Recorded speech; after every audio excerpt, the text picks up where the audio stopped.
예전에 제가 신학교를 다닐 때에 교수님들이 이런 이야기를 하셨습니다. 하나님이 사람을 만든 것은 하나님이 만든 이 자연을 경작하고 관리하기 위해서 만든 것이다. 처음에는 교수님들이 가르쳐 주시는 말씀이니까 그대로 믿었습니다. 그런데 제가 성경을 읽고 성경을 연구해 보니까 하나님이 우리를 만드신 것은 이 자연 만물을 관리하는 관리인으로 만든 것이 아니었습니다.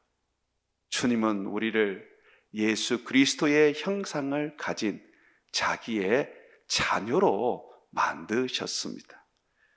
세상을 관리하는 관리자와 세상을 창조하신 하나님의 자녀는 엄격히 다른 존재입니다. 그 가치와 신분과 능력도 극과 극의 차이입니다. 주님은 우리를 말할 때에 보배로운 자라 그렇게 말씀하십니다. 모세는 율법을 전하면서 하나님이 택하신 이스라엘 백성들을 하나님의 보배로운 백성이라고 불렀습니다. 그건 모세가 부른 호칭이 아니고 하나님이 이스라엘을 불러주셨던 호칭이었습니다. 여러분들은 보배로운 하나님의 자녀들입니다. 그래서 주님은 항상 우리를 표현할 때 보석으로 표현을 합니다. 이스라엘의 대제사장의 그 가슴에는 흉패가 하나 있는데 12보석이 박혀 있습니다. 이 12보석은 12지파를 말하고 곧 예수를 믿는 저와 여러분을 말합니다. 새하늘과 새 땅에 예루살렘, 새 예루살렘이 만들어지는데 이 새 예루살렘은 저와 여러분을 상징합니다. 그런데 그 새 예루살렘의 기초석은 12보석으로 되어 있고 문은 진주문으로 되어 있습니다. 주님이 우리를 표현하고 싶을 때 항상 보석으로 표현한다는 것입니다. 그런데 이 보석이 듣도 보지도 못한 아주 희귀하고 진귀한 보석들입니다. 한번 들어보십시오. 벽옥, 남보석, 옥수, 녹보석, 홍만호, 홍보석, 황옥, 노곡, 담항, 비치옥, 청옥, 자수정. 저는 하나님이 우리를 보석으로 표현한 이 12가지 보석 중에 한두 가지 정도는 알겠는데 나머지는 모릅니다. 여러분은 얼마나 이 보석에 대해서 알고 계시는지는 저도 잘 모르겠습니다. 그런데 분명한 것은 우리 주님이 12색깔을 내고 12개의 그 가치와 존귀함과 아름다움을 표현하는 보석으로 우리를 말씀하고 있다는 것입니다. 바울은 예수 믿는 우리를 이렇게 표현했죠. 우리는 예수님의 몸이다. 예수님과 우리를 하나로 묶었어요. 예수님은 머리시고 우리는 몸이다. 예수님의 몸이 우리다. 여러분, 이것만큼 존귀한 표현이 어디 있습니까? 우리를 신적인 존재로 바울은 표현했습니다. 심지어 하나님의 성령이 거하시는 거룩한 성전, 하나님의 집이다라고 말했습니다. 하나님의 집은 구별되었고 아무나 들어갈 수 없는 거룩하고 거룩한 하나님의 성물입니다. 그걸 우리에게 표현했단 말이죠. 보석보다 더 존귀한 존재로 바울은 표현했습니다. 그러므로 사랑하는 여러분, 이전에는 여러분이 어떤 존재로 인식을 하고 사람들에게 어떻게 대우를 받았는지 모르겠습니다만은 지금은 여러분들의 인식을 바꾸셔야 하고 우리들이라도 예수를 믿는 사람에 대한 대우를 다르게 해야 합니다. 예수 믿는 사람은 존귀한 자고 예수 믿는 사람은 하나님의 보배로운 자들이고 예수 믿는 사람은 예수 그리스도의 몸입니다.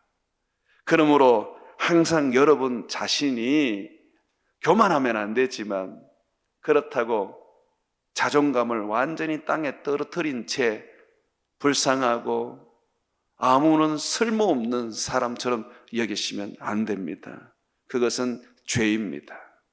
공부를 못해도 얼굴이 이쁘지 않아도 돈도 없고 온몸에 병이 들어도 여러분들은 존귀한 분들, 우리 주님이 보배롭게 여기시는 세상에서 가장 아름다우고 가치 있는 분들이십니다. 오늘 우리가 함께 읽었던 말씀은 이방인 장애인이 고침을 받은 예수님의 기적 사건입니다. 예수님께서 이방인, 그것도 말 더듬고 귀가 전혀 들리지 않는 이 청각 장애인을 어떻게 대하시느냐라는 부분을 우리가 살펴보게 될 때에 나를 대하시는 예수님, 나에 대하여 어떻게 생각하시는지, 나는 하나님 앞에 어떤 존재인지 볼 수가 있습니다. 예수님은 나는 이스라엘의 잃어버린 양들을 구원하기 위하여 하나님이 보내셨다라고 하셨습니다. 그래서 예수님은 항상 이스라엘 사람들, 아브라함의 혈통으로 태어난 사람들, 적어도 유대교에 개종하여서 이스라엘의 하나님을 섬기는 사람들에게 복음을 전하셨습니다. 예수님은 이방인들에게 복음을 전하지 않으셨어요. 심지어 제자들을 둘씩 짝지어 선교를 보낼 때여도 이방 지역으로 들어가지 말고 이스라엘에 잃어버린 사람들에게 복음을 전해라 라고 하셨습니다. 예수님이 십자가에 못 박혀 죽으시고 다시 3일 만에 부활하신 후에 하늘로 승천하셨습니다. 그리고 이 땅에 성령을 부어주셨는데 그때부터 이스라엘을 넘어서 모든 이방 나라의 사람들, 모든 민족들에게 예수님의 복음이 전파되어 영혼이 구원을 얻고 하나님의 자녀가 되는 축복이 열리게 되었습니다. 그런데 오늘 보면 예수님이 이방인 지역에 가서 전도하시고 선교하는 내용이 나옵니다. 나는 이스라엘의 잃어버린 양들에게 보냄을 받았다라고 하셨지만 예수님은 죽어가는 인근의 이방인들이 죄로 멸망하는 것을 원치 않으셨습니다. 어떻게 하든지 그들도 구원하여 그들이 생명을 얻기를 원하셨습니다. 여러분, 우리 예수님은 사람을 살리러 오신 분이십니다. 우리 예수님은 마귀에게 매여서 일평생 종노릇하고 저주 속에 사는 세상의 모든 사람을 구원하기 위하여 십자가에 죽으셨습니다. 그래서 예수님은 유대인을 전도하고 그들을 구원하는 일 속에서도 시간을 내어서 선교를 하신 것입니다. 예수님께는 2번의 선교가 있었습니다. 한 번은 데가볼리라는 곳에 가셔서 첫 선교를 하셨는데 데가볼리 마을로 들어가지도 못하고 거기에서 예수님은 돌아오셔야만 했습니다. 이 데가볼리에는 군대 귀신 들린 사람이 있었습니다. 이스라엘 중에도 이렇게 흉악한 귀신 들린 사람은 없었습니다. 무덤에서 날마다 괴성을 지르고 쇠사슬로 묶고 나면 그걸 끊어버리고 모든 사람들에게 위협적인 존재로서 사람들은 가히 그 군대 귀신 들린 사람을 어떻게 할 수가 없었던 것입니다. 예수님은 그 사람을 깨끗하게 고치셨습니다. 그 사람 몸에 들어갔던 귀신이 2,000영이나 더 되었었습니다.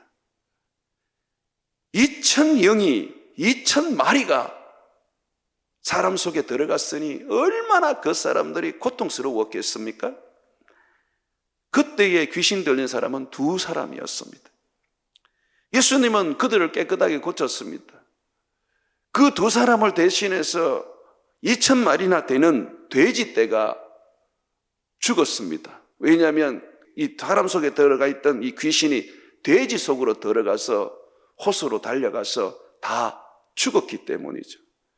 사람들은 그 엄청난 현장의 일을 보고 그 기적을 보고 두려워서 예수님을 영접하지 않았습니다. 도리어 예수님, 우리 마을에 들어오지 마십시오.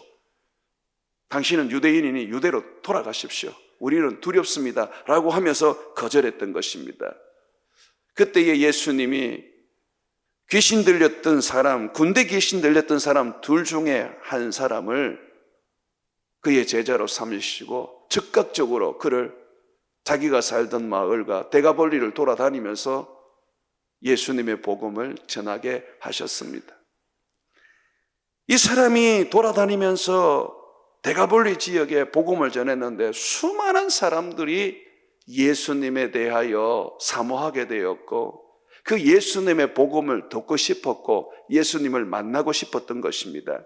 그래서 예수님은 데가볼리의 사람들이 자기를 원한다는 것을 아시고 두로와 시돈을 거쳐서 마침내 데가볼리에 이르렀던 것입니다. 거기 갔더니 정말 사람들이 예전과 다르게 예수님을 마을로 영접하고 예수님께 나와서 복음을 듣고 예수님께 자기의 병과 귀신 들린 사람을 고쳐달라고 간구를 했었습니다. 거기에는 정말 놀라운 영적 부흥이 일어났고 이방 지역이었지만은 갈릴리 지역, 유다 지역에서 일어나던 영혼 구원의 뜨거운 주님의 축복이 부어지고 있었습니다. 바로 그때의 말입니다. 사람들이 청각 장애를 가진 사람, 하나도 들리지 않는 사람, 날 때부터 이미 들리지 않는 이 장애인, 그리고 혀가 굳어서 말을 해도 제대로 하지 못하고 더듬거리는 사람, 이 장애인을 예수님께 데리고 왔습니다. 여러분 한번 생각해 보십시오.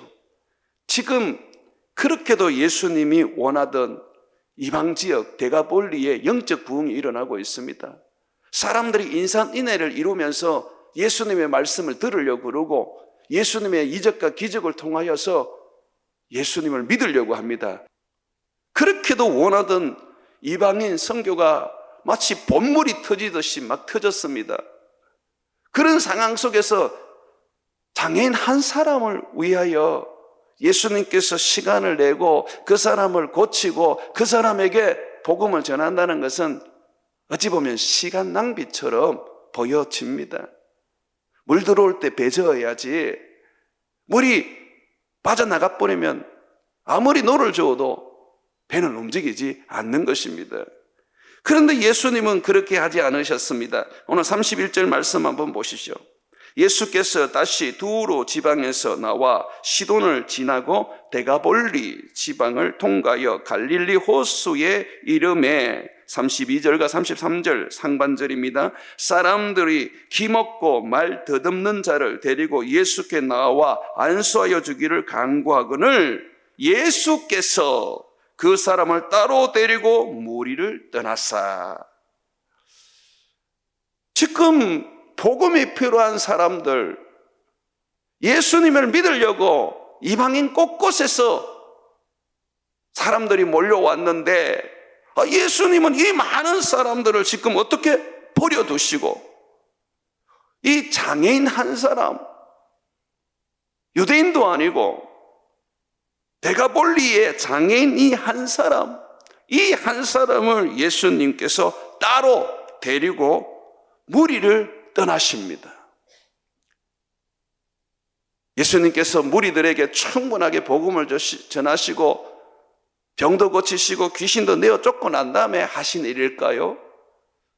그러나 성경의 본문을 가만히 보게 되면 그렇지 않아요.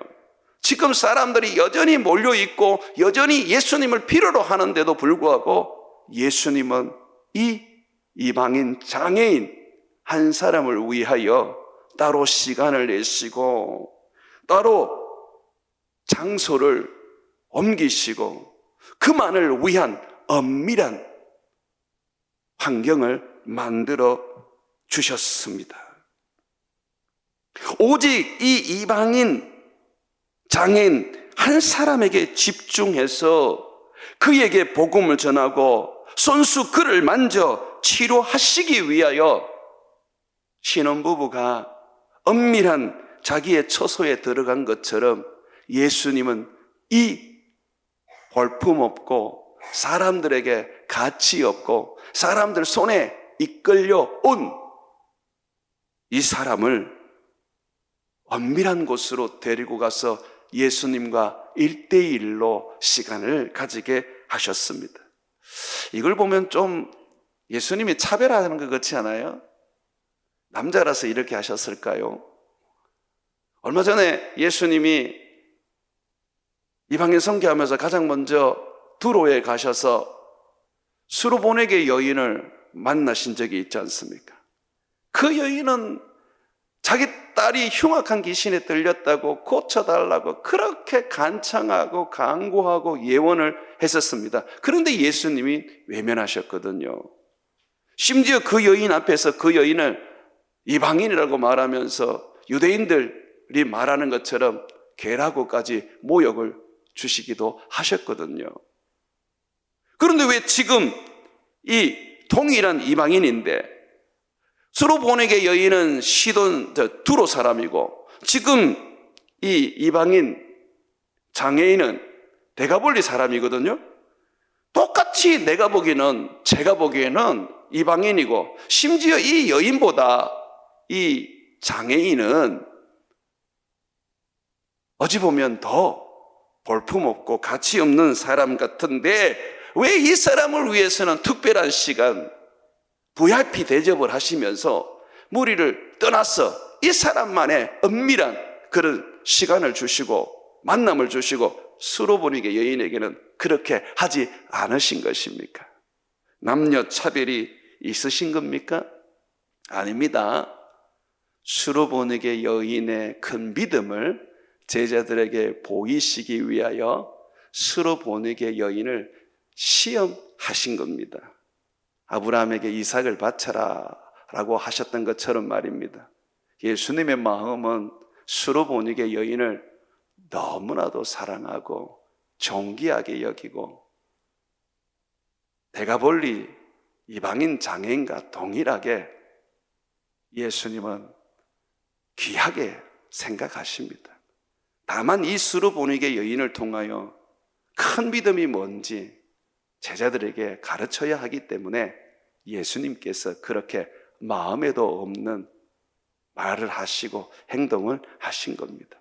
예수님의 본 마음이 그대로 드러나는 것은 여기 데가볼리의 장애인을 예수님께서 대하시는 모습에서 볼 수 있습니다. 예수님은 한 사람을 얼마나 귀하게 여기는 줄 몰라요. 빌립 집사가 사마리아에 가서 교회를 세웠습니다. 많은 사람들이 예수를 믿었어요.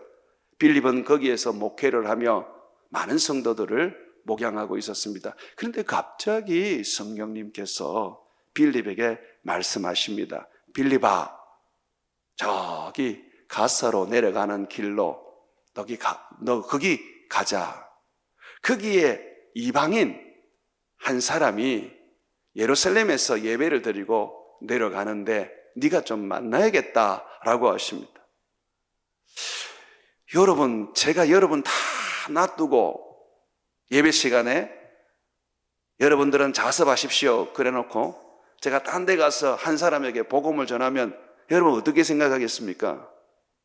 우리 목사님이 제정신이가. 우리는 귀하게 생각하지 않고 저기 한 사람, 저 사람에게 목을 매네. 야, 우리 목사님 갈자. 이렇게 나오지 않겠습니까? 근데 성령님이 지금 사마리아의 담임 목사인 빌립을 그렇게 명령하신단 말입니다. 그래서 이 빌립이 교회를 두고 가자 그 길로 가니까 이디오피아 내시 한 사람이 성경을 마차 위에서 읽고 있는데 이 말씀이 뭔지를 모르는 거예요. 그래서 성령님께서 빌립에게 말씀하셔서 빌립이 그 말씀을 해석해 주고 예수님의 복음을 전하고 세례를 주어 구원을 얻게 하십니다. 예수님은 한 사람, 그 한 사람을 위해서 교회도 두실 때가 있습니다. 이미 예수를 믿고 이미 하나님을 아는 그 사람들은 어찌 보면 더 이상 복음을 전하는 사람이 필요 없을 수 있습니다.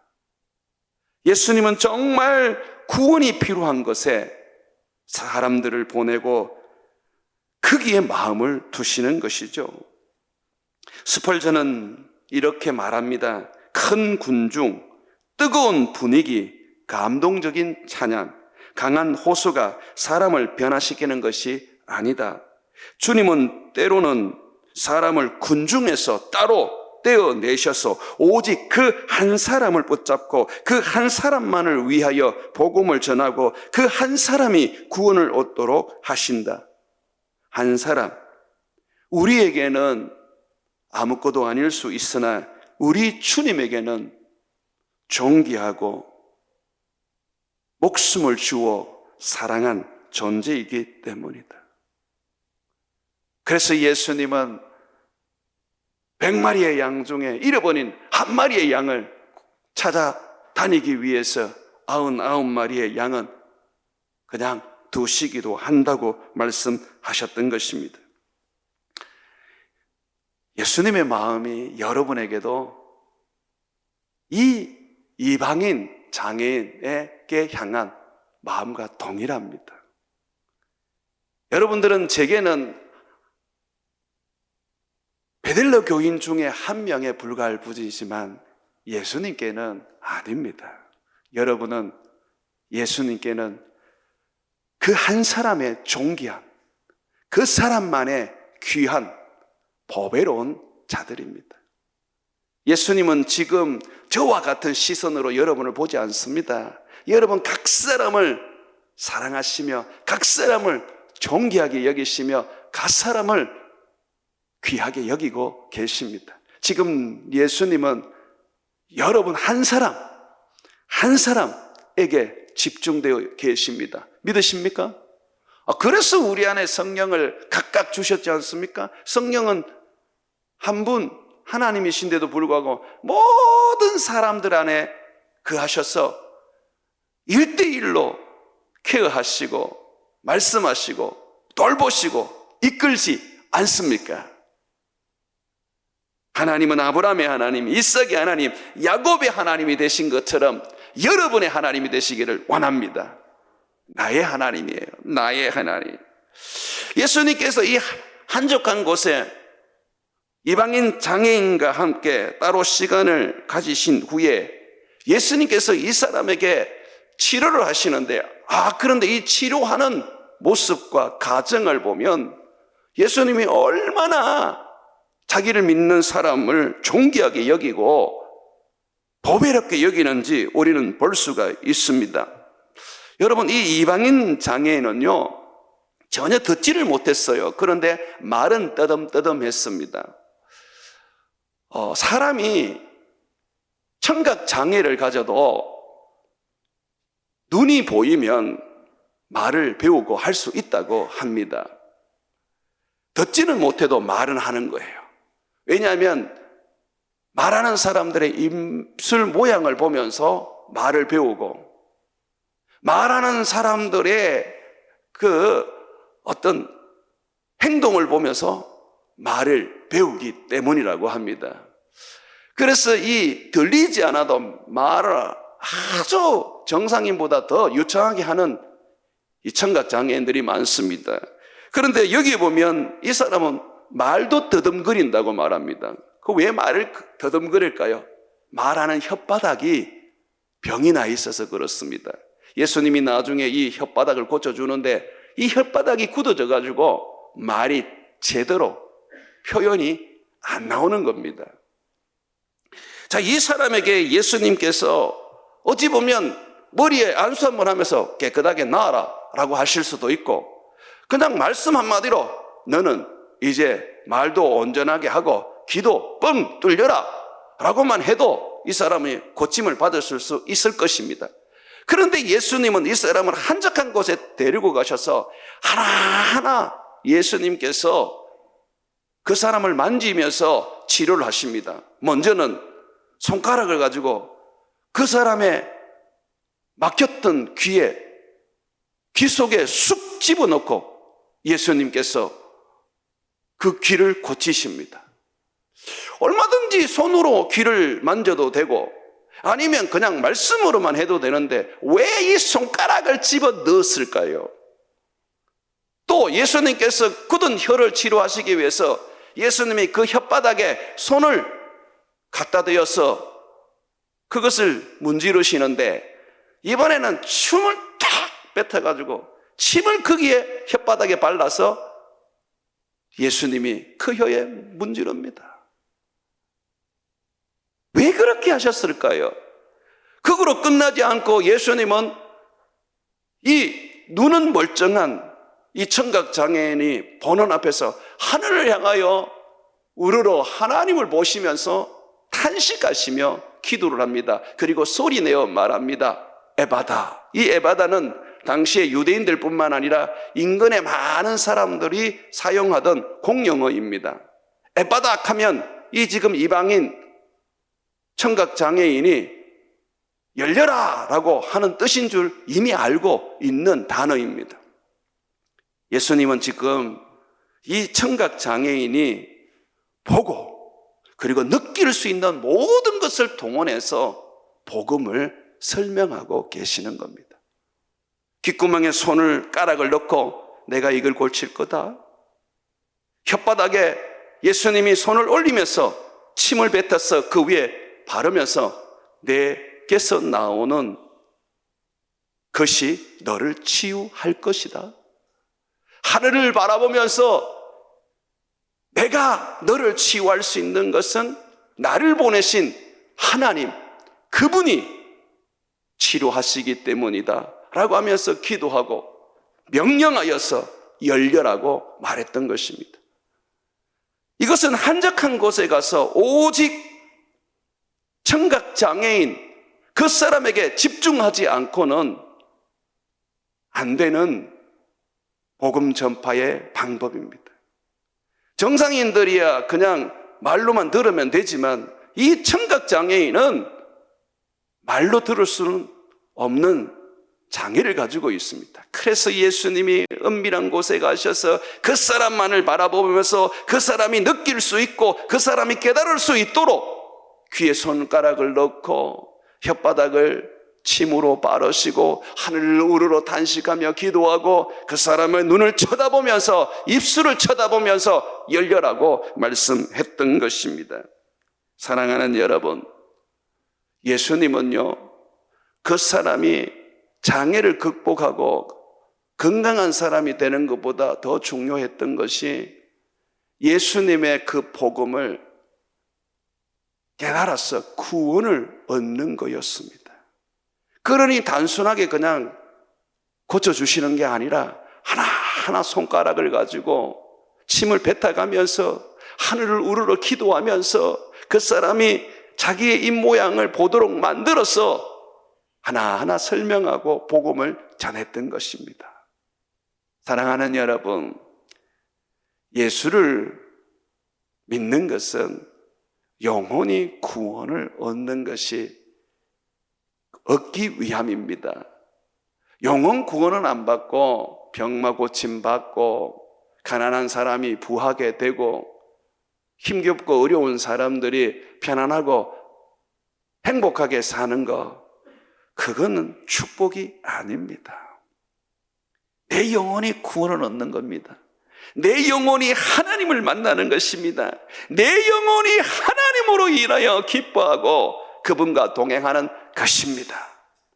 사랑하는 여러분, 주님은 오늘도 여러분을 고쳐주기를 원하시지만 여러분의 문제를 해결해 주시고 여러분을 축복해서 세상에 근심 없게 살기를 원하시지만 거기에 앞서서 예수님의 그 복음을 알고 예수님께서 우리를 사랑하는 그 사랑과 예수님이 어떤 분인지 깨닫기를 먼저 원하십니다.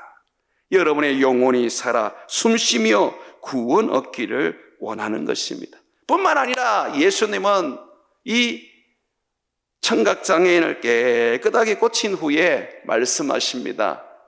얘야, 너는 이 고침받은 일을 사람들에게 말하지 말고 그냥 너에게 비밀로 하고 너는 조용히 지내라고 하십니다. 한번 보시지요. 25절 말씀, 26절 말씀입니다.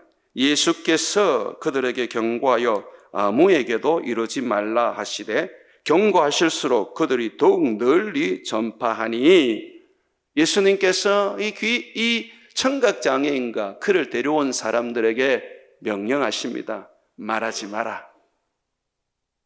아무에게도 말하지 마라. 음이 경고하셨습니다. 예수님이 행하신 이적과 기적을 말하면 더 많은 사람들이 예수님을 믿을 것인데 왜 예수님은 말하지 말라고 했을까요? 여러분, 이 청각장애인이었던 사람이 고침받은 일을 사람들이 듣게 되면 정말 많은 사람들이 예수님을 믿고 따를 것입니다. 그러나 다른 한편에서는 이 청각장애인은 늘 사람들에게 구경거리가 됩니다. 그리고 늘 이 사람에게는 꼬리표가 붙습니다. 옛날에 장애인이었던 사람, 옛날에 듣지도 못했던 사람, 그런데 지금은 건강해졌어, 지금은 달라졌어 라고 하면서 늘 이 사람이 사람들에게 그 입에 오르내리는 가십거리가 되고, 그 사람을 한번 보려고 사람들이 몰려와서 구경거리가 됩니다.